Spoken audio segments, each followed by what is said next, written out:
रात एक रहस्य। पिछले पार्ट में हमने सुना कि उस बंगले का दरवाजा अपने आप बंद हो चुका है और दरवाजे पर कोई दस्तक दे रहा है। वो कौन होगा, चलिए जानते हैं। उस लड़के को लगता है इस घर का मालिक आ गया है, लेकिन अगर घर का मालिक है तो घर के दरवाजे पर दस्तक देने की क्या जरूरत है, और सीधा अंदर भी तो आ सकता है। दबे पैरों से वो सीढ़ियां उतरकर नीचे आने लगा। अभी भी दरवाजे के उधर कोई दस्तक दे रहा था। धीरे धीरे कदम बढ़ाते हुए दरवाजे की तरफ चलने लगा। वो काफी डर गया था। अब दरवाजा 10 से 15 फीट की दूरी पर ही था कि तभी लगातार होने वाली दस्तक एकदम से बंद हो गई। सब कुछ एकदम से शांत हो गया। न किसी की आवाज, न किसी तरह की कोई दस्तक, सब बिल्कुल शांत। पर कहते हैं ना, हद से ज्यादा सन्नाटा इंसान की जान लेने के लिए काफी है। वह लड़का भी उस जानलेवा सन्नाटे में काफी डरा हुआ था। उसकी खौफ से भरी नजरें उसी सामने वाले दरवाजे पर टिकी हुई थी। डर की वजह से उसे अपने दिल से आने वाली धड़कनें साफ सुनाई दे रही थी। वह यह नहीं समझ पा रहा था कि इतनी देर से दरवाजे पर होने वाली दस्तक आखिर अब रुक क्यों गई। वह दरवाजे की तरफ देख रहा था कि तभी उसके पीछे सीढ़ियों के ऊपर कोई तेजी से दौड़ता हुआ चला गया। पीछे जैसे ही उसने कदमों की आहट सुनी तो वो झट से पीछे मुड़ा और मोबाइल की टॉर्च सीढ़ियों पर डाली, पर उसे कोई दिखाई नहीं दिया और वो इन सब चीज़ों से बहुत ज़्यादा डर चुका था। कुछ सेकंड वह टॉर्च की रोशनी से कमरा ठीक से देखने लगा। उस गहरे सन्नाटे में अब उस जगह रुकने से भी उसे डर लग रहा था। यहाँ से निकलने में ही भलाई है, उसने सोचा। इतना कहकर उसने रोशनी फिर से एक बार सीढ़ियों पर डाली थी कि तभी उसके पीछे वाले दरवाजे में कुछ हलचल होती उसके कानों में पड़ी। धीरे से अपनी गर्दन घुमाकर वह पीछे देखने लगा। वो दरवाजा धीरे धीरे खुल रहा था। पुरानी लकड़ी से बने दरवाजे की कर कर ऐसी आवाज उसके दिमाग को जैसे कुरेद रही थी।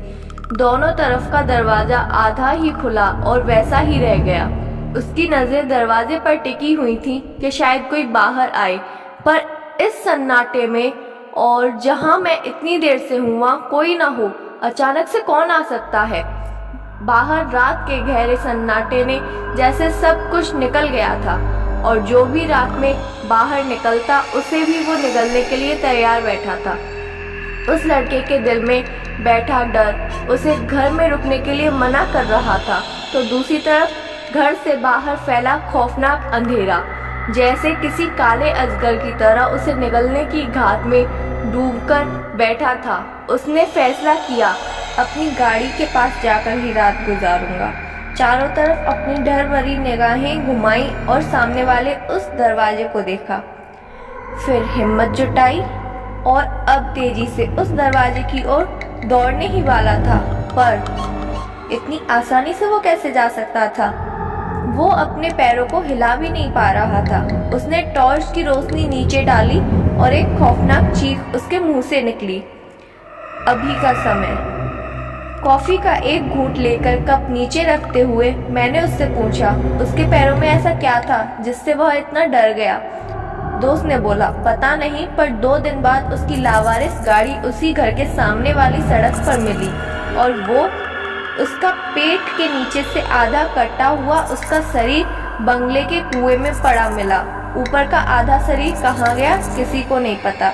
इस घटना को 1 साल हो गया, कहकर मेरे दोस्त ने खाली कप टेबल पर रख दिया।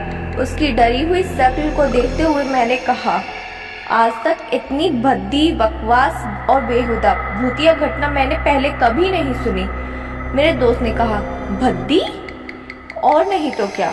जिसके अंदर थोड़ा सा भी लॉजिक है वह झट से समझ जाएगा जिसके साथ इतना बड़ा वाकया हुआ। अगर उसकी लाश नहीं मिली तो यह सब बताया किसने तुम्हें? किसी भूत ने? इतना कहकर मैं ठहाके लगाकर हंसने लगा। मेरी बात सुनकर शायद मेरा दोस्त थोड़ा खफा हो गया। मैंने दोबारा भाभी जी की ओर देखा और कहा, भाभी जी बुरा मत मानना, लेकिन आपके पति कुछ ज्यादा ही डरपोक हैं। जैसे उसके चेहरे का रंग उड़ गया। उसके मजाक को जैसे मैंने सीरियसली ले लिया था, लेकिन मेरे दोस्त की पत्नी काफी परेशान लगने लगी। देवर जी, शायद आप उस घर के बारे में कुछ नहीं जानते। वो शापित घर है। वहां पर जाना मतलब खुदकुशी करने जैसा है। भाभी जी, आप चिंता मत कीजिए, मुझे कुछ नहीं होगा। वह इसलिए चिंता कर रही हैं क्योंकि उसे उस घर के बारे में सब कुछ पता है और मैं चाहता हूँ कि तुम भी उस घर के बारे में कुछ जान लो। खाना खाते वक्त वह मुझे घर के बारे में सारी जानकारी देता रहा, सारी घटनाएं बताता रहा, लेकिन मैं सब कुछ मजाक में उड़ाते हुए हंसकर भाभी जी की खूबसूरती को निहारता रहा। उस रात काफी देर तक मेरा दोस्त वहां न जाने के लिए मुझे मनाता रहा, पर मैंने किसी की एक न सुनी।